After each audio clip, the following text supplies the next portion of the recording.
I studied 1,000 YouTube outliers to crack the code on what makes videos go viral. And what I discovered will completely change how you think about YouTube success. See, most creators think that going viral is just luck. They post a video, they cross their fingers, and they pray that the algorithm smiles down upon them. But after analyzing over 1,000 videos that performed 10 times, 50 times, even 100 times better than anything else on their channels, I found some incredible things. There's actually a hidden pattern that 99% of creators completely miss. And once you see it, you literally can't unsee it. In fact, understanding this pattern is exactly how I went from struggling to get views to building a channel that consistently hits pretty decent numbers. In fact, on another channel of mine, I implemented some of the things that I learned after analyzing these 1,000 outliers. My first video after doing so is now sitting at 130,000 views. But here's the thing. What I'm about to show you goes against everything you've probably been told about YouTube growth. I became obsessed with the question, why do some videos explode while other similar content die at 200 views?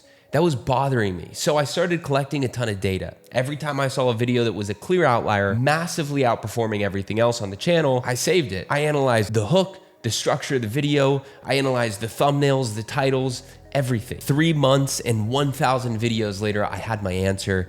And it wasn't what I expected, because buried in all that data was a pattern so clear, so obvious that I couldn't believe nobody was talking about it. By the way, if you want a custom trained AI completely for free, where I uploaded all of the data from these 1,000 outliers that I'm speaking about in this video, then you can find the link to that in the description below and get, again, completely for free, you can get this custom trained YouTube AI, and then you can begin to play YouTube on easy mode. You're welcome. Now, before I tell you what these outliers all had in common, you really need to know what an outlier is, right? So let's say you post a video, it gets 17 views. Let's say you post another video, it gets 20 views. You post a third video, let's say that third video gets 500,000 views. That video is an outlier. It's any video that exponentially outperforms anything else on your channel. So now that you know what that is, here's what gets really interesting. Because when I analyzed all these outliers, there was one thing they all had in common. And no, it wasn't the thumbnail, it wasn't the title, it wasn't even the idea. And it wasn't some crazy high production value either. It was something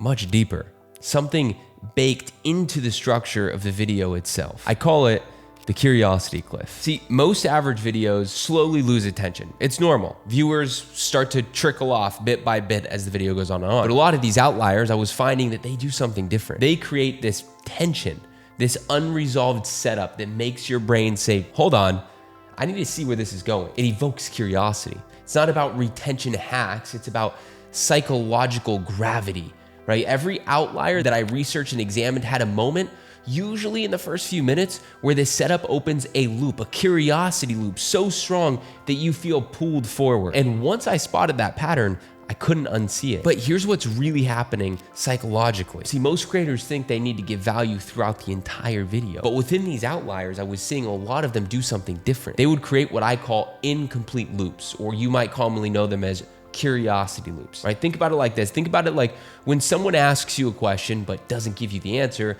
your brain literally cannot let go. It's fixated on that. That's called the Zeigarnik effect. And it's the same reason that you binge watch Netflix series. It's the same reason why most shows and movies have cliffhangers, because it keeps it in your mind. See, I found this pattern in video after video within all of these outliers. I would find creators constantly saying similar things like, but there's one thing I didn't tell you, or this next part changes everything. And they would do it right at the moment when people might have the higher tendency to click off. So with that said, here's a formula I extracted from all of those 1,000 outliers. Hook plus promise or setup, basically set expectations, plus incomplete loop or evoking curiosity, plus payoff to that curiosity, plus new curiosity loop equals viral, highly retention optimized video. But you need to know more than that, because this is where most people mess this all up. They either give away too much too early, or they never actually deliver on the promise that they set up. I made these exact mistakes in my early videos too. I'll be honest, before I discovered this pattern, my videos were struggling to keep that retention. I was doing everything right according to the YouTube advice, but nothing was breaking through. And it was because my really low AVD or average view duration, YouTube began pushing my content less and less. So I decided to test this outlier formula on my own channel. Instead, just explaining concepts straight through to the camera, I started structuring my videos like the outliers I'd studied. And the difference was quite literally immediate. My retention graph started looking completely different. The overall retention score went up. Instead of the steady decline, I was seeing small spikes here and there where people were actually more engaged as the video went on and on. And that's when everything changed, because once you understand how to create these psychological hooks, you can't help but make more engaging content. It's a simple cause and effect. And that right there is when it hit me. Although the idea and thumbnail are probably the most important parts of a YouTube video, the key, fundamentally speaking, to creating content good enough to be able to go viral isn't about having the best, most optimized content in the world. It's about fundamentally understanding that YouTube isn't really a video platform at all anymore. It's a psychology platform. And the creators who understand human psychology, specifically how our brains process incomplete information, those are the ones who are gonna crack the code. Because here's what the data actually showed me from a numbers perspective. Out of those 1,000 outliers, 87% of outliers had at least 3 incomplete loops or curiosity loops. 94% of that list had a major retention spike between minute 2 to 4. And literally 100% of those outliers, every single one delivered on their initial promise they set up in the beginning while opening new questions throughout the video to evoke curiosity. But here's where it gets even more interesting. When I dove deep into the thumbnails of those 1,000 outliers, I discovered something that completely changed my understanding of what makes people actually click. See, most creators think thumbnails are about design. They focus on colors, they focus on fonts, making things just look professional, but that's completely backwards. See, after analyzing thousands of thumbnails, I found that the highest performing ones out of this whole list of 1,000 outliers follow very specific psychological patterns, and it has nothing to do with how pretty they look. The first pattern I discovered was emotional faces absolutely dominate. But there's a twist to this. It's not just any emotion. The most viral thumbnails show what I call anticipatory emotions. See, thumbnails with happy or excited faces made up 25.3% of all successful thumbnails out of that list of 1,000 outliers. But what's super crazy is surprised or shocked looking faces hit only 18.2%. So your brain is literally wired to pay attention to other people's emotions because it signals something important is happening. But with that being said, there was another pattern that blew my mind. The most successful thumbnails only used 3 elements maximum, not 5, not 7, just 3. Why? Well, it's because your brain can only process so much information in the split second that you're scrolling through YouTube. Now, this is where it gets really, really, really interesting. I know I've already said that, but it keeps getting more interesting. The top performing thumbnails all create what I call curiosity gap. They show you just enough to make you curious about what the video is about, but not enough to satisfy that curiosity without clicking or at least reading the title. I found 5 specific types that work every single time out of this list of 1,000. First, the moment thumbnail. These capture the split second before something big actually happens, like someone's face right before they react to something shocking, right? Your brain has to know what happens next when you see this. The second kind of thumbnail is the transformation thumbnail. Before and after shots that make you think, wait, how did they do that? Now, these work absolutely phenomenally because they promise a journey from where you are to where you want to be. And when we have these thumbnails, we're telling them that the whole video will be the in-between so that they could see the journey of how that person got from point A to point B. Third is the mystery thumbnail. These blur out key elements or use arrows pointing to something you can't quite see or make out. Your brain literally cannot handle incomplect information. Remember the Zeigarnik effect? It makes you want to know more, so you're gonna click on that thumbnail. Fourth is the comparison thumbnail. Putting 2 things side by side triggers our natural instinct to judge and choose. Which one's better? You have to click to find out. And fifth is the wealth thumbnail. These show money, success symbols, or expensive things. They tap into our deepest desires and make us think, I want that life. And in turn, we end up clicking on the thumbnail. But here's what really separates viral thumbnails from average ones. It's not about fancy graphics. It's about understanding how the human eye actually works. I've discovered that the most successful creators use something called leading lines. Well, I knew about this for a while, but this just confirmed what I knew. And leading lines are basically elements in the thumbnail that literally guide your eye to the most important part. Arrows, pointing fingers, even the direction someone's looking. And color?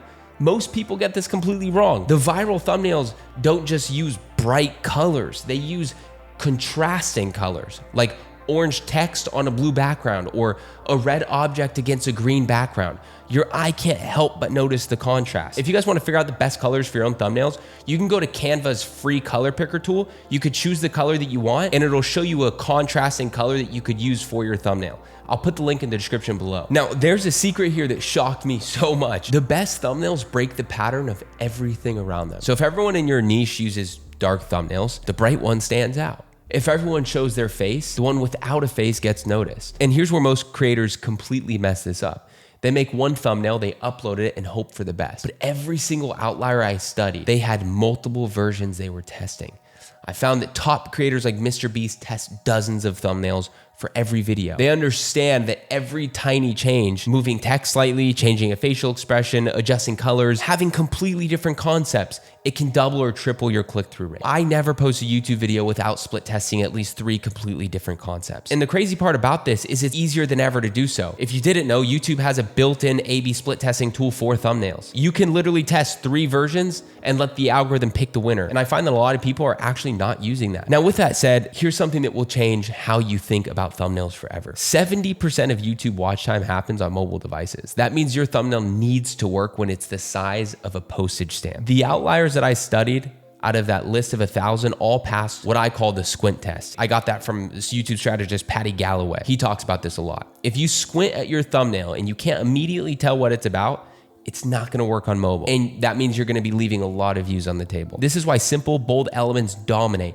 why faces need to be huge, why text need to be massive and minimal, and why there should only be 3 elements. Because if someone can't understand your thumbnail in 0.3 seconds while scrolling on their phone, they're gone. So when you combine all of this research from this list of 1,000, here's the complete thumbnail formula that I extracted from this list of outliers. High contrast colors, plus an emotional face of some sort, plus a maximum of 3 elements, plus some sort of curiosity, and making sure it's optimized for mobile equals a good viral thumbnail. But here's the thing, you can't just copy these patterns. You have to understand the psychology behind why they work, then adapt them to your content and your audience. Because at the end of the day, your thumbnail isn't just an image, it's a psychological trigger that either compels someone to click or scroll past forever. Now, I know this was a lot to process, and that's why I've taken all of this thumbnail and outlier research, the psychological patterns, the design principles, the testing strategies, and I built it into that free AI tool that I mentioned to you earlier. Again, if you guys want that custom trained AI tool for you, then the link is gonna be in the description below, again, completely for free. Now, if you listen to all of this advice and now you wanna learn how to grow your own YouTube channel, well, I have a school community teaching exactly how to grow on YouTube step by step. You could find that link in the description below. Otherwise, if you guys wanna learn how to boost your YouTube growth by over 100%, then you could watch this video next where I break down exactly that. With that being said, thank you so much for watching, and I'll see you guys in the next one.